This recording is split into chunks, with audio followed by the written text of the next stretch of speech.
Assalamualaikum warahmatullahi wabarakatuh.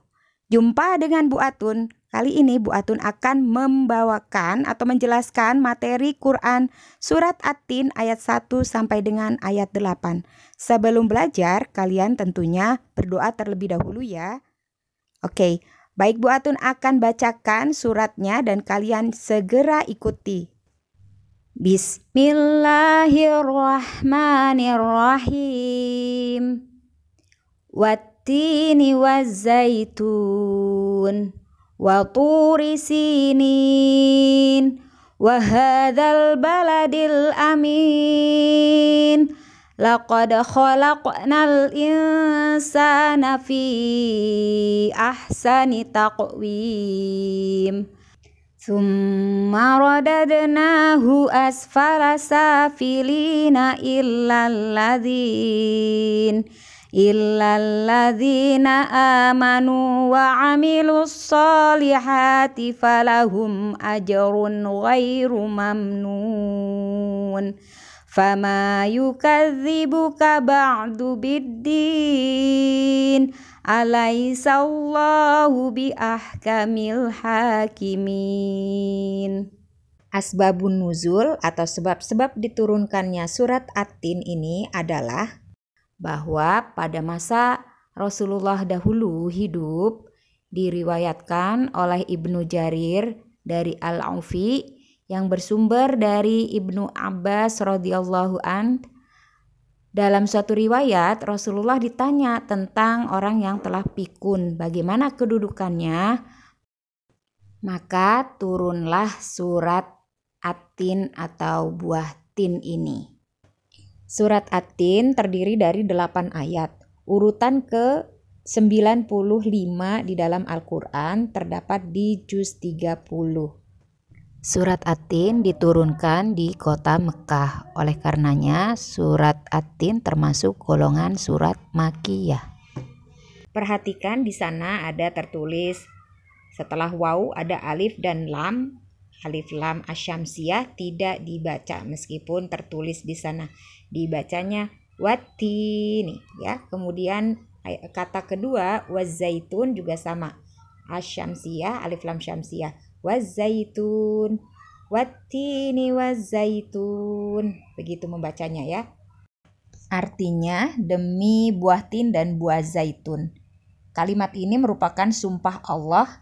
Allah bersumpah demi buah tin dan buah zaitun. Mengapa Allah bersumpah? Allah bermaksud untuk memberitahu kepada manusia tentang pentingnya atau hebat dan luar biasanya buah tin dan buah zaitun. Keistimewaan buah zaitun akan kita bahas setelah kita mengetahui seperti apa rupa atau bentuk buah zaitun dan buah tin dan buah zaitun. Beginilah bentuk dari buah tin dan buah zaitun. Manfaatnya ternyata luar biasa loh. Apa ya manfaat dari buah tin dan buah zaitun ini? Khasiat buah tin selain untuk menghaluskan kulit, itu dapat mengobati batu ginjal, meningkatkan sistem imun, meredakan rasa nyeri atau sakit, menurunkan gula darah, meningkatkan metabolisme protein dan lemak, sebagai anti kanker, memperbaiki fungsi hati, dan bisa menurunkan kadar kolesterol dalam darah. Selanjutnya, manfaat dari zaitun yang biasanya dijadikan minyak ya, minyak zaitun. Itu khasiatnya bisa mengurangi kemungkinan penyakit kardiovaskular atau penyakit jantung. Minyak zaitun merupakan sumber utama lemak dalam makanan yang dikonsumsi oleh orang Mediterania. Kemudian bisa mencegah sindrom metabolik, mengurangi resiko depresi, mencegah risiko kanker, bisa mencegah penyakit Alzheimer atau pikun. Nah, ini nih ya, buah zaitun ada khasiatnya Mengonsumsi buah zaitun atau minyak zaitun yang ditambahkan dalam makanan itu ternyata bisa mencegah penyakit kepikunan. Juga baik untuk kesehatan hati atau liver. Masya Allah, ternyata luar biasa khasiat dua buah ini. Oleh karena itu, pantas saja nama buah tin dan buah zaitun ini disebut secara khusus di dalam surat Al-Quran. Selain disebutkan dalam surah At-Tin, dalam riwayat Adam dan Hawa juga dikisahkan tentang pohon tin yang serat pohonnya dijadikan bahan untuk pakaian mereka. Buah tin telah ada sejak 1400 tahun Masehi dan dikenal sebagai buah musiman yang awalnya ditemukan di Asia Barat. Kini sudah banyak dibudidayakan dan telah tersedia di banyak daerah di Indonesia. Buah yang memiliki nama ilmiah Ficus carica ini termasuk salah satu superfood karena memiliki serat yang tinggi, rendah kalori, dan tidak mengandung lemak. Buah tin yang rasanya manis dan renyah ini memiliki kandungan vitamin A, vitamin B kompleks, dan vitamin C yang tinggi.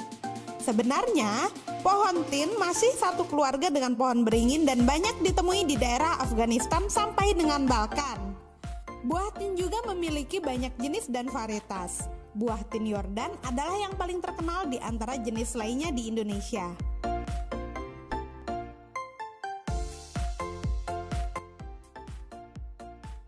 Kalian sudah tahu tentang buah tin dari berbagai sumber. Sekarang kita lanjut ya. Di ayat kedua, selanjutnya Allah kembali bersumpah, wa turi sinin, demi gunung Sinai. Di mana itu gunung Sinai?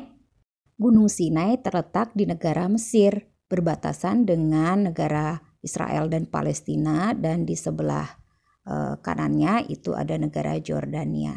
Jadi Bukit Tursina atau Gunung Sinai itu letaknya di negara Mesir. Di negara Mesir ya.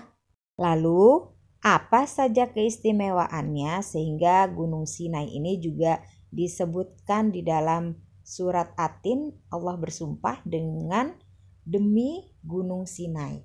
Apa keistimewaannya? Nah, Gunung Sinai ini adalah tempat Nabi Musa alaihissalam menerima wahyu dari Allah Subhanahu wa taala melalui malaikat Jibril. Dengan kitabnya apa? Ya, betul, kitab Taurat. Selanjutnya, ayat ketiga bacaannya adalah wahadzal baladil amin. Dan demi negeri Mekah yang aman ini. Yang dimaksud negeri yang aman adalah negeri Mekah atau kota Mekah. Di kota Mekah terdapat bangunan bersejarah yang luar biasa ya. Kisahnya bangunan Ka'bah ini bagaimana peristiwa Nabi Ibrahim dan Nabi Ismail. Kemudian di kota Mekah ini juga Nabi Muhammad lahir dan diangkat menjadi nabi dan rasul, mendapat wahyu kitab suci Al-Qur'an sebagai mukjizat Nabi Muhammad Shallallahu alaihi wasallam.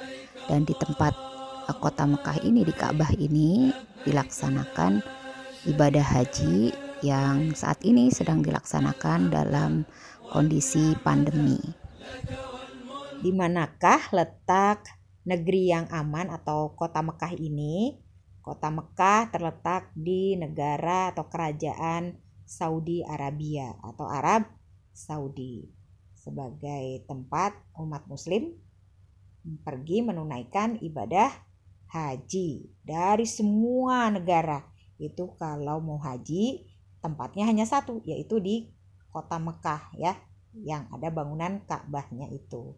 Selanjutnya pada ayat keempat, laqad khalaqnal insana fi ahsani taqwim.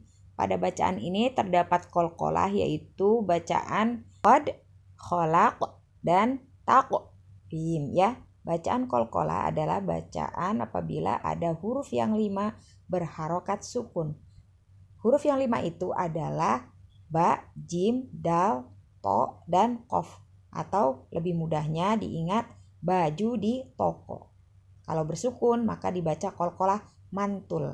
Lalu ada satu bacaan ikhfa di sana, insan, ya dibaca insan, bacaan samar atau ikhfa. Kita lanjutkan artinya ayat keempat ini. Sungguh kami telah menciptakan manusia dalam bentuk yang sebaik-baiknya. Manusia diciptakan oleh Allah dengan bentuk paling sempurna di antara makhluk-makhluk Allah yang lain. Keistimewaan manusia dibandingkan dengan makhluk-makhluk Allah yang lainnya, manusia itu dilengkapi dengan akal dan budi pekerti, ya. Mempunyai hati untuk merasa, mempunyai otak, pikiran untuk berpikir, dapat membedakan yang baik dan yang benar. Yang benar dan yang buruk. Ya, coba perhatikan tumbuh kembang manusia dari mulai bayi, anak-anak, beranjak remaja, kemudian dewasa, sukses, kemudian menjadi orang tua, lalu menjadi pikun seperti anak-anak atau bayi kembali. Mereka kalau sudah tua, kita nih nanti kalau sudah tua jadi pikun dan jadi seperti bayi lagi. Bisa jadi pada saat muda memang dia hebat, punya harta banyak, berlimpah, punya kekuasaan. Namun ketika dia sudah tua dan mulai datang beberapa penyakit, maka dia menjadi tidak berdaya. Apalagi jika sudah meninggal. Tak ada yang bisa membantunya kecuali amal soleh yang selama hidupnya dia lakukan. Ketika sudah menjadi mayat, tubuhnya sudah tidak berguna. Hewan masih bagus, masih ada yang dimanfaatkan. Misalnya kulit harimau bisa dijadikan pakaian. Oleh karena itu, manusia meskipun sebagai makhluk yang paling baik, maka tidak boleh sombong. Selanjutnya ayat kelima, tsumma radadnahu asfala safilin. Artinya, kemudian kami kembalikan dia ke tempat yang serendah-rendahnya. Maksud pada ayat ini, tempat yang serendah-rendahnya adalah neraka jahanam. Apakah semuanya akan masuk neraka jahanam? Tidak. Selanjutnya ayat ke-6 berbunyi illalladzina amanu, kecuali orang-orang yang beriman. Orang yang beriman tidak akan masuk neraka jahanam. Dan dilanjutkan wa amilus sholihat. Apakah hanya orang yang beriman saja? Tidak. Ada lanjutannya, yaitu beramal soleh. Orang yang beramal soleh. Amal soleh itu adalah perbuatan kebajikan yang tidak ada di dalam tuntunan dari rukun iman. Ya, bukan termasuk rukun iman. Amal kebajikan itu perbuatan baik apapun itu. Nah, bagi orang yang telah melaksanakan rukun imannya dengan baik, beriman kepada Allah, kepada malaikatnya, kepada rasulnya, kepada kitabnya, kepada hari akhir dan pada ketentuan qada dan qadar, lalu melaksanakan amal kebajikan, ya perbuatan baik dengan sesama manusia, dengan semua makhluk Allah yang lain, tumbuhan, hewan, semuanya itu dilakukan, maka bagi manusia-manusia yang di dunia telah melaksanakan keimanan dan kebajikan itu akan mendapatkan pahala yang tidak akan putus-putus, pahala yang abadi selamanya dinikmati di sana, yaitu di surganya Allah. Siapa yang mau masuk surga? Pasti semuanya mau masuk surga. Tidak ada yang mau masuk neraka. Bu Atun juga berdoa, mudah-mudahan kita semua nanti bertemu, dipertemukan oleh Allah di surganya. Amin.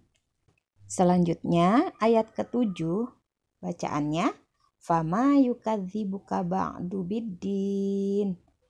Artinya, maka apa yang menyebabkan mereka mendustakanmu tentang hari pembalasan setelah adanya keterangan-keterangan itu?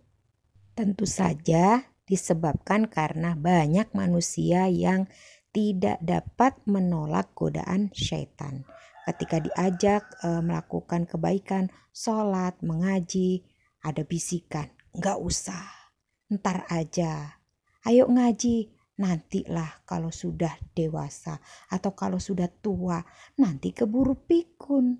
Kalau sudah pikun, orang sudah tidak bisa lagi mengingat dengan baik. Udah sholat atau belum, dia lupa. Kalau udah tua kan begitu ya.